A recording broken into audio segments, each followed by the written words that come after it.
Judge Thomas suspended the 2-year sentence and reduced it to 4 months in the Macon County Jail. Williams was near tears as he was taken by deputies from the courtroom to begin serving his time. Can you tell me how you feel about your sentence? Not at this time, Norm. I'm sorry. It's just mind-blowing. Nothing I can say. I'd be glad to say so once I can settle down and think about it. Okay. His attorney, Julian McPhillips, explains the sentence. That it will be a 4-month sentence in the Macon County Jail, subject to him being released an hour before work, which would be about 7 o'clock in the morning, to report to work at 8 o'clock for the Community Development Office of Tuskegee, working during the day up until 5, and then reporting back to jail an hour after work. During the hearing, Ronald Williams told Judge Randall Thomas he was glad it was finally all over after 5 years of court battles and court hearings. But it will not be all over for Williams until 4 months from now when he is released from the Macon County Jail. This is Norman Lumpkin, WSFA TV News at the Montgomery County Courthouse.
Those affected include employees like police, fire, and sanitation officials, and city and county clerks who are employed under the CETA program. Director of the Office of Employment and Training, Linda Hart, says the cutbacks come as a result of funding reductions by Congress. The Office of Employment and Training represents the 58 rural counties in the state. The larger cities and counties have their own CETA programs under the Department of Labor. Nationally, as many as 93,000 people could lose their jobs. Mrs. Hart says the 1,800 figure for Alabama is the greatest amount of people who could be laid off at this time. She says 2,670 people will be left in the state program, but other funding cuts could come from Congress later in the year. Dallas County is one of the areas hardest hit. 122 people may lose their jobs, which is more than half of the original 155 employed under the program. Mrs. Hart says some areas, like the Montgomery, Autauga, and Elmore Consortium, is more fortunate. 85 people are affected, but officials have been able to place all of them in other jobs. Mrs. Hart says in other counties, a concerted effort is being made to try and find jobs for the employees in other programs as well as in the private sector.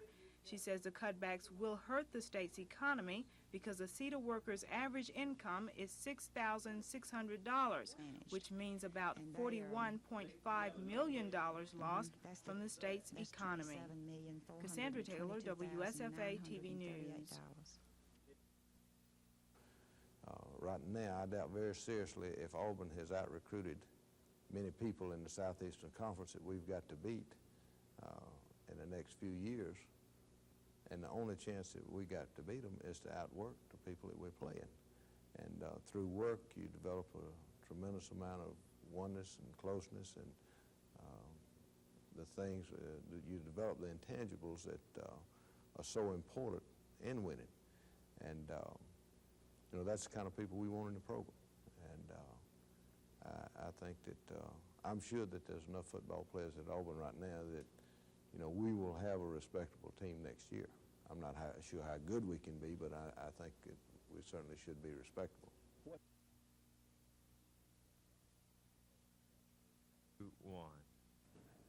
Alabama Christian coach John Hazlip is a basketball man. He takes pride in teaching the game to men that will move on after only 2 years. One of Hazlip's former students, Charles Russell, went on to start Alabama. There are no superstars on this year's Eagles squad, but Hazlip is just as proud. ACC is 10-7 on the season. He says that's better than being 7-10. But what really makes him happy is the togetherness of this year's team. We've got good people, and they care about each other. And really, if we look at our talent in relationship to what we're playing against, we can't compete. But by playing together, we can. And I'm just real pleased. I haven't been as excited about a group in a long time as I am this group. 10 freshmen dot the 12-man Eagle roster. Rookie Mike Jones, a 5'10" point guard from Mobile Shaw High School, leads Alabama Christian in scoring with a 17-point-per-game average. Hazlip, who in 8 years has seen a number of good ones come and go at ACC, predicts a super future for his prize freshman. He's young, but he's extremely quick. He's as quick as any kid I've ever coached. He shoots the ball well. He plays pretty good defense. That's probably the weakest part of his game. I noticed you're getting on him there a little bit. A little bit. He's so quick a lot of times that he can do it without doing the right things. And once he starts working on his basic skills, he'll be a fantastic defensive player. Jones and company will try for win number 11 Saturday night at home against Chattahoochee Valley. Dave Cody, WSFA TV Sports.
DAV officials say there are more than 2.5 million disabled American veterans, including women across the nation, many of whom have served in at least one of the 4 major world wars. Veteran officials say when most of the survivors returned home from the battlefields, they faced yet another battle, that of adjusting and being accepted by their native homeland. National Commander of the Disabled American Veterans, Stan Peeler. This is one problem I think that the disabled vet has, especially the Vietnam vet, that the American public doesn't realize, and that is that he is fighting a constant battle to try to forget the horrors of war and the horrors of hell and to get back and be just an average citizen again. Although women didn't actually fight on the war front, veteran officials say they played a dutiful role. While he is at war, she is waiting on the home front, trying to do her best to support him in any way. When he comes home and he is disabled because of a battle, it's a 24-hour service that she takes on because she's with him, taking care of him, feeling his pain, and trying to support him in any way. Commander Peeler says he plans to take the many concerns and needs of the veterans to Congress next month. Some of the legislative goals include increased veteran benefits, disability compensation, and funding for veterans' hospitals throughout the country. And while the men planned their strategy, the Ladies' Auxiliary discussed how they will continue to serve as wives and widows of the disabled American veterans. Kim Davis, WSFA TV News.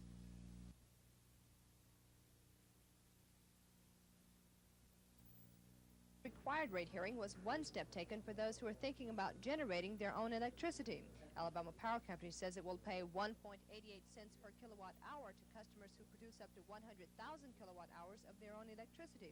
Customers can in turn sell any excess electricity back to the power company. That rate offered to customers is about the same amount it costs the power company to produce the... The biggest problems with it right now are economical problems. It costs a certain amount of money to build a facility, depending on what it is, how large it is. Like a windmill. Like a windmill or a dam on a lake or on a stream. Or in some cases, an even more exotic form of small power production would be to burn what's commonly called biomass, and that generally refers to some type of agricultural product or even methane, something like this, to generate heat, which in turn produces steam and can generate electricity.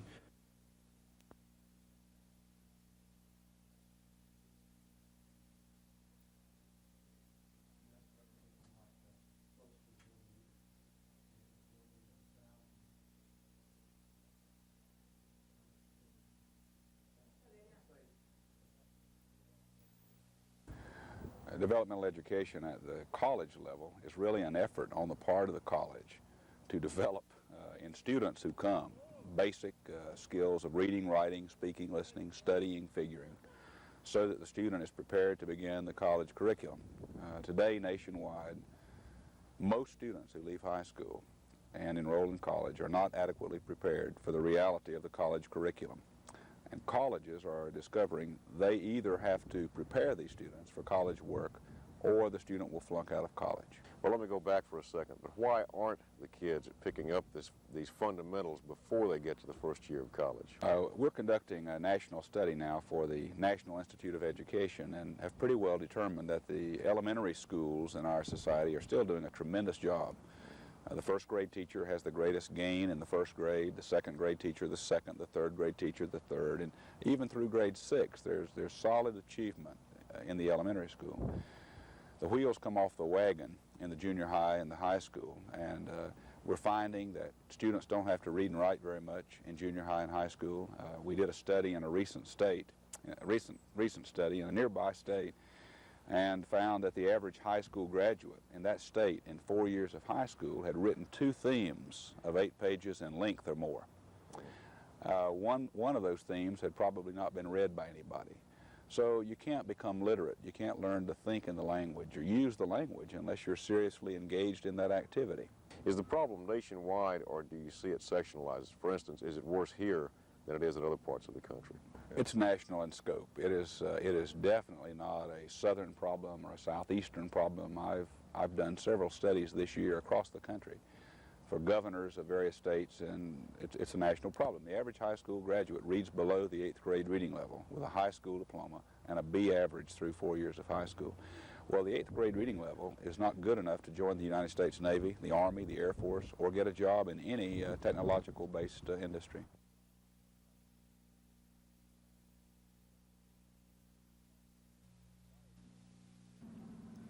Fire struck the Normandale Shopping Center in South Montgomery this week, damaging part of a breezeway canopy. Some stores and a library in the immediate vicinity were also damaged, and some shoppers in the area experienced a few tense moments when the fire first broke out. The Montgomery Fire Department quickly brought it under control, though, and no injuries were reported. Down at the state capitol, work continued this week on a budget, and it didn't get any easier. Each state agency was asked where it could cut back in '81. There have been a lot of rumblings from Capitol Hill about level funding. That means no increases over 1980. But just about every agency is saying it's got to have more money this year just to stay even. Things don't look any brighter in the area of Alabama's Unemployment Trust Fund. Industrial Relations Director Bill Davis says the state's high rate of unemployment has put the fund in a critical position. And he told legislators at the Capitol budget hearings the lawmakers have got to come up with more money from somewhere for the fund. On a different front, a familiar refrain, a new verse. Attorney General Charles Graddick is gearing up for his 10th try at getting a consumer protection bill through the Alabama legislature. This time, he says things will be different. This time he's got 50 co-sponsors in the legislature and plenty of organizational support throughout the state. But best of all, he says the bill can be enacted at no additional cost to the consumer. 5 local people took the question of an area college merger into court this week. There's a move underway to merge Alabama State, Auburn University in Montgomery, and Troy State in Montgomery. The big question is, which school would keep its name and be the umbrella under which the 3 are merged? This week's suit asks that it be ASU because Alabama State is the oldest of the 3 schools. The anniversary of Dr. Martin Luther King's birthday was this past week. It was a holiday for county employees and was observed by many others as well. Many area residents kept their car headlights on, a number of local businesses closed for the day, and about half the students in the area took the day off from school. At Dr. King's Church here in Montgomery, there was a memorial service, and during that ceremony, Alabama Supreme Court Justice Oscar Adams chastised the predominantly black congregation. Citing the high black-on-black crime rate and the lack of voter activity, Justice Adams charged that many blacks are making a mockery of the work done by Dr. King. Cold weather returned to Alabama with a vengeance this week, and that means a big jump in power bills. Alabama Gas made that warning, pointing out that about 80% of the homes in Alabama are heated with natural gas. And Alabama Power says that a week ago, its power demand jumped to about 17% above what the company had previously estimated it would be. All of that may have made the idea of cogeneration more attractive. That was the topic of discussion Wednesday at a PSC rate hearing. Cogeneration is when you generate some or all of your own electricity and sell what you don't need back to the power company. Alabama Power says it'll pay 1 8/10 cents for every kilowatt hours its customers produce, and it'll buy any power the customer doesn't need. It's an idea whose time may be rapidly coming.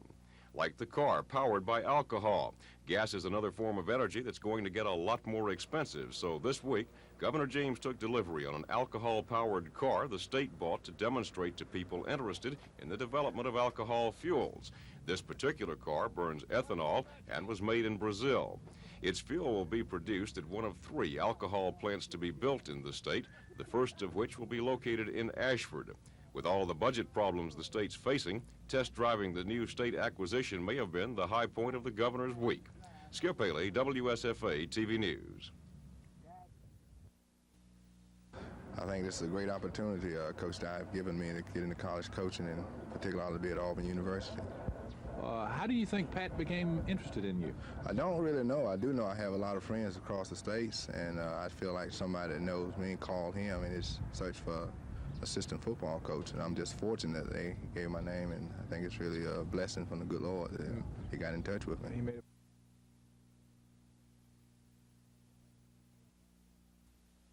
What's Hurts? Bowie going to work. Turnaround shot, no good. Rebound Adams. Alabama on the run. Adams.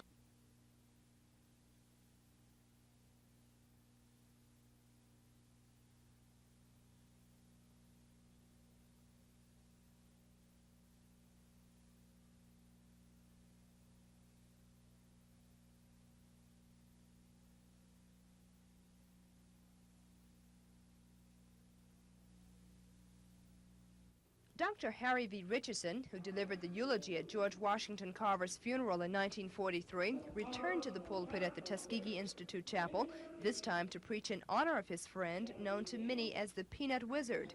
The former Tuskegee chaplain told the students how Carver turned racism into triumph and who later became the scientist who founded over 300 different useful products from the peanut.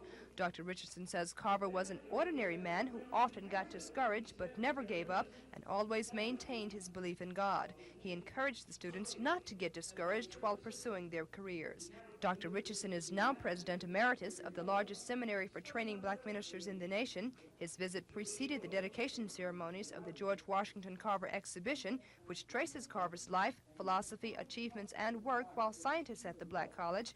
Dr. Carver was also honored by his fraternity brothers, Phi Beta Sigma, who placed a wreath on his grave. Kim Davis, WSFA TV News, Tuskegee.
The play is a combination of talents from the AUM Speech and Theater Department and the English Department.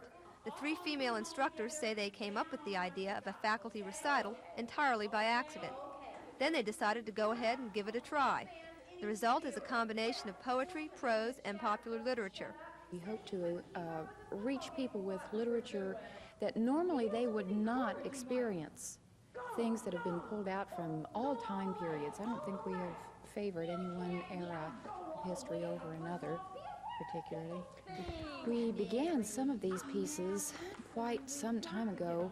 The solo, or the monologue from Cat on a Hot Tin Roof was done a couple of years back, and Revelation that I'm doing as my monologue was done about 5 years ago.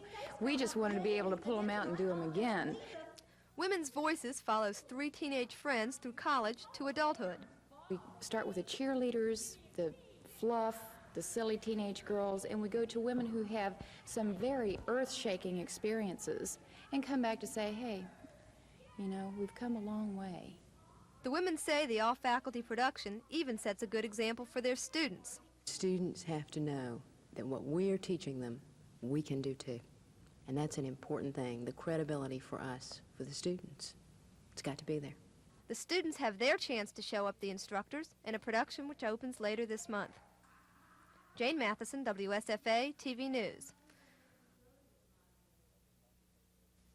You know, as a taxpayer, as a parent, as a PTA president, which I've been, we're funding public education adequately, I believe, to expect that students who finish the public education experience should be literate. And literate means they can read and write and have some confidence in their oral ability. The reality is that's not happening. And you've got a problem in that if students who graduate can't function in our society, you either have to do it all over again, which is what developmental or compensatory education is about, or you turn them out into society without any skills to get a job or to provide for themselves. I've told numbers of House committees and Senate committees around the country, you don't have any choice. You either have to give them a chance to learn to be productive and contribute in society, or you're going to have increased welfare, unemployment cost, and you're going to have increased police cost because they aren't going to be productive unless they have a job. Do you think a developmental education is the long-range answer, or is there some way that we can go back and correct the problem at the secondary level? More and more states are realizing, as the colleges are, that they're literally between a rock and a hard place. Nobody likes it. I have yet to see a single college dean or a single college teacher who's enthused and excited about the reality that most of the students they get today can't read and write very well. The colleges don't want to be in this business. I've yet to see a college that says we really ought to be in the remedial education business. Every college dean, president I know would like to have students coming prepared for college.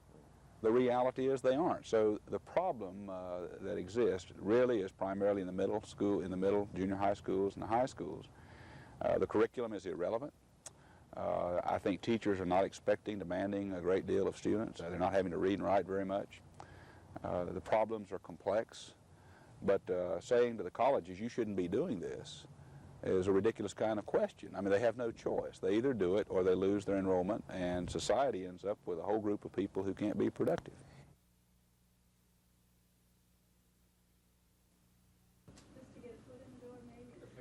According to Assistant State Treasurer Robert E. Stabler, the state makes 2 types of investments that would be affected by the new IRS ruling: a time deposit account equivalent to 90-day certificates, and a repurchasing agreement where the state invests money only for a day or 2. Alabama requires that banks post collateral for its deposits so that if the bank folds, the state will get its money back. Banks may pledge U.S. obligation bonds as collateral, but they normally use tax-exempt municipal or state bonds, because with tax-exempt bonds as security, the interest banks pay back to the state is tax-deductible. Otherwise, municipal and state bonds aren't usually as attractive to banks as other investments.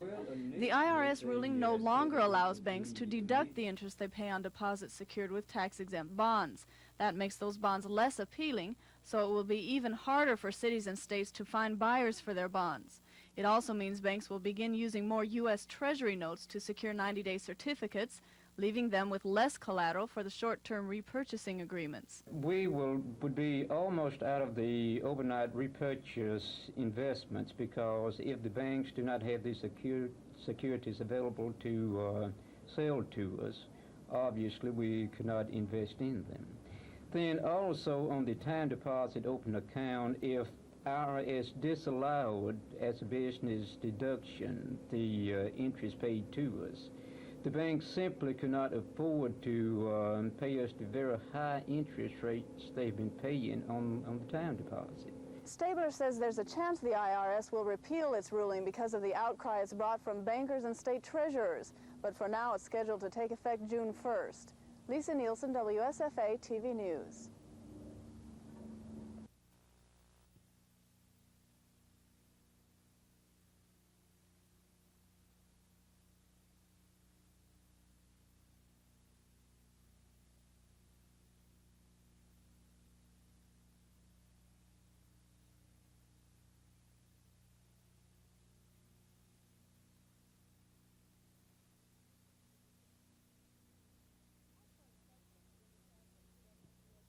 Outgoing President Jimmy Sanford and Governors George Wallace and Fob James all agreed that the man elected to the Public Service Commission inherits a tough job, but one they say Billy Joe Kemp, with his governmental experience, can handle.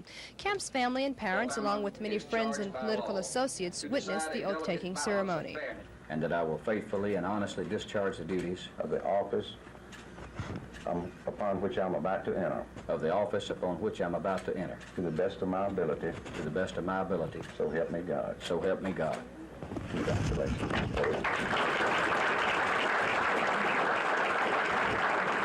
The former Wallace press secretary then pledged to work harmoniously with Commissioners Jim Folsom Jr. and Pete Matthews to do the job mandated by the people and to ensure reliable utility service at the lowest price possible. Inside his new office, Kemp says the Commission's reputation as being the worst regulatory agency in the state must be changed, along with some administrative staff changes. And as I told the Legislative Committee last week when I went before it, the very worst thing, if you'll permit me to use that word, the worst thing that can be done is nothing. Because we've simply got to restructure this agency to where we've got some control and a chain of command, if you will, and the channelization of authority and responsibility. Kim Davis, WSFA TV News. Those present at the meeting included President of Troy State University, Ralph Adams, President of Alabama State University, Levi Watkins, State School Superintendent Wayne Teague, and Executive Director of the Alabama Commission on Higher Education, Dr. John Porter. After the meeting, Governor Fob James answered reporters' questions about what went on in the closed-door session. We wanted to talk with all of the college presidents about budgets for next year. Also to discuss with them the keen interest we have in a restructured AIC or a vehicle that could better control the duplications in the programs in post-secondary education so we could make the trend more qualitative than quantitative. And then again, the third thing we discussed was the letter that I recently received. The governor says the presidents expressed a desire to do what's right by complying with the letter, but they say that many of the statistics in the report have changed. Governor James says he hasn't as yet appointed anyone to be in charge of putting together a state desegregation plan, but he says his new legal secretary, Jimmy Sanford, and attorney Ira DeMint are looking into the situation. Cassandra Taylor, WSFA TV News. To bring you the Smith told lawyers here the program is badly needed because federal programs to provide legal aid to the poor and elderly are not enough. The fact is that today the legal needs of some 20 million poor persons in this country remain unserved. And it is those 20 million about whom I'm concerned. I think it's quite clear that there's never going to be enough federal money to meet the needs, the legal needs of the poor in this country. And I personally think that that probably isn't even desirable for a variety of reasons. I frankly think that it's not in the public interest for the bar of this country ever to become dependent upon federal funds. County bar officials say they hope the new program will entice more county lawyers to take free cases. This is Norman Lumpkin, WSFA TV News reporting. Thank you, Willard. If anyone knows what it's like to come out of a long-time captivity and know as well what the families have been going through these many months, the kind of adjustments that they've been making and that they will have to make, it is Alabama Senator Jeremiah Denton and his wife Jane who are with us this morning. Senator Denton, also Admiral Denton, retired, was a prisoner of war for 7 years, 4 of them in solitary confinement during the Vietnam War. Was it 7 years or 8 years altogether that you were in? 7 years, 7 months, Tom. And 4 years in solitary confinement. Right. You must be thinking about these hostages a great deal this morning. I'm thinking about the tension in their minds. They're not quite out of there yet, and we had a C-141 circling over with a landing delay in Hanoi the day we got out, and I'll never forget the self-discipline it took for us not to show or feel that anxiety. Were those the longest hours of your captivity, the final hours? No, I would say that some in pain. The torture period was much longer. Some moments of that were like years.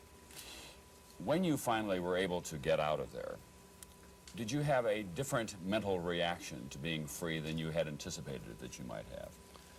Well, I think there was an enforced numbness because first the problem of whether or not we were indeed going to get out or would there be some delay. Second, there was so much to harness within oneself. I knew that as the senior man on that plane, I would be required to keep charge of my men as we had planned for years. We had rehearsed what we would do when we got out. So I kind of had a numbness that I enforced on myself, Tom, and I don't think I released any emotion, all my emotion, until I met my wife some days later, about 4 days later.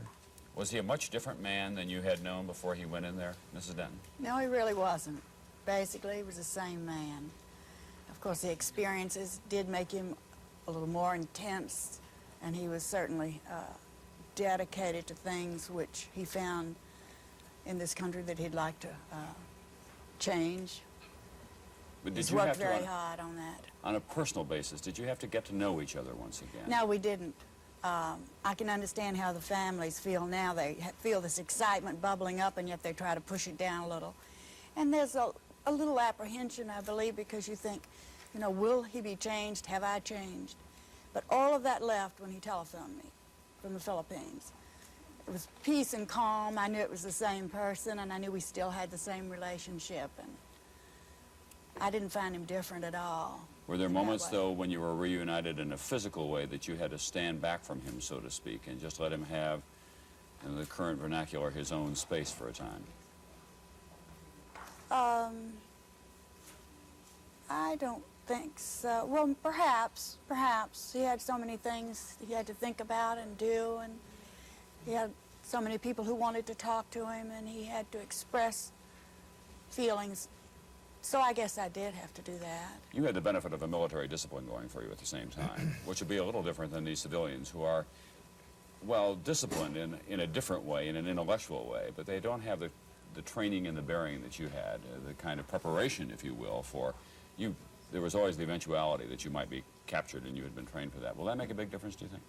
Perhaps. I think the overall observation by them of our experience will sort of have caused them to go through some subconscious thoughts about what they would do were they in the same circumstances. And many of these people are foreign service oriented, very patriotic, I think, capable of having assimilated the basic thoughts one would have to in order to do well.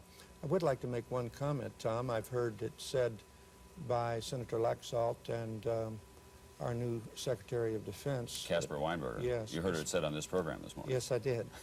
That what we need to do is develop a rapid deployment force and have a policy as an American, individual American. I would say that the biggest thing we have to do is develop more expertise as a nation with the what-ifs of a situation. In other words, even if we had a rapid deployment force, would we be stalled by the what-ifs if we went in to stop a similar situation in the future?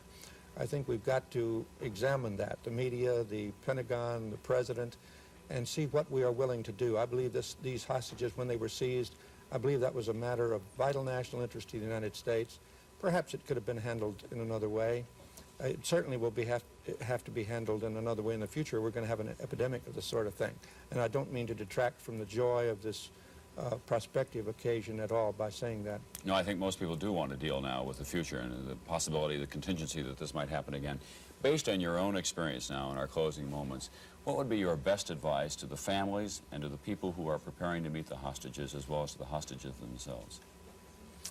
Well, the hostages, I think, should try to keep it, as we did, somewhat self-restrained, not to be impatient with those who, from compassion, are trying to press upon them and find out how did you feel when or how do you feel now. And I think Jane should answer about the families.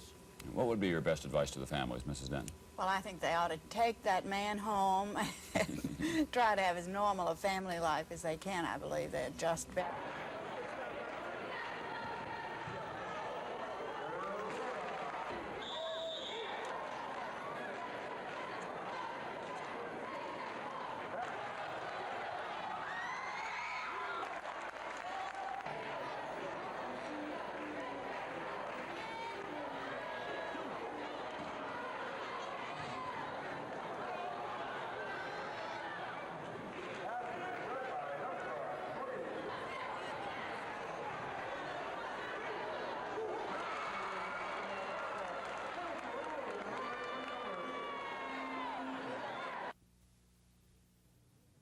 We're doing this as a visual support of the hostages and our sign of saying we're behind them and those who are working on the negotiations and trying to make this come about. We hope it's a joyful day for the hostages, for their families, and it will be a psychological burden lifted from the entire citizens of this country if tomorrow turns out well. So we'll hope that these yellow ribbons will be a symbol of great success tomorrow.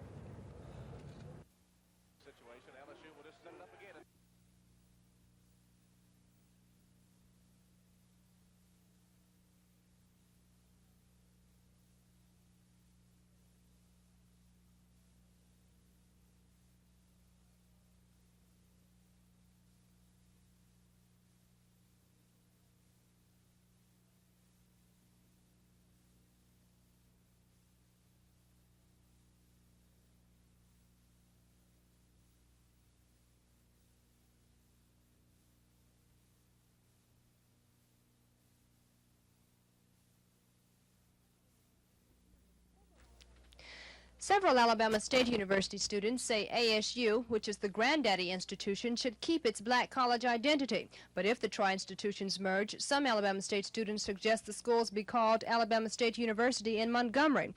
And although ASU President Dr. Levi Watkins favors consolidating the three Montgomery schools, his students do not. We are a black school. We're one of the first to be founded in Alabama, as far as I know.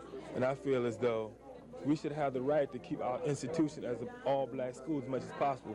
We as Alabama State University students have a very good opportunity here to further our education as black students. If they merge, we wouldn't have that opportunity. At the AUM campus, the sentiment is the same: don't consolidate. Troy is Troy, AUM is AUM, and Alabama State is Alabama State. They need to leave it the way it is. They just function in completely different ways, and to put them together, be just like starting a new lifestyle. Several AUM students say petitions are circling around the campus to stop any possible merger, but if a merger should take place, one AUM student says he'll transfer to Auburn's main campus rather than stay at the University of Montgomery, another possible name for the schools.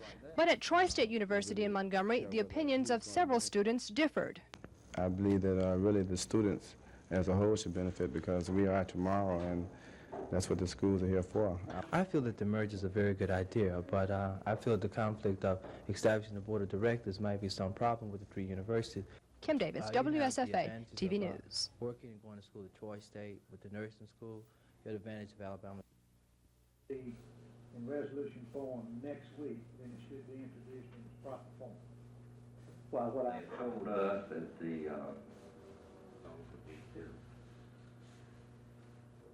committee report. Resolution has been adopted. I'd like to ask Mr. Lott a question. Mr. Lott? I'd like to know the feeling for... Mr. Starr, you're correct, but at this point he is making a statement and he's asking for clarification. Would defeat the purpose of the resolution. I have read the entire application. It's one of the most exciting things I've heard in a number of years. They will take our garbage and burn it, generate steam.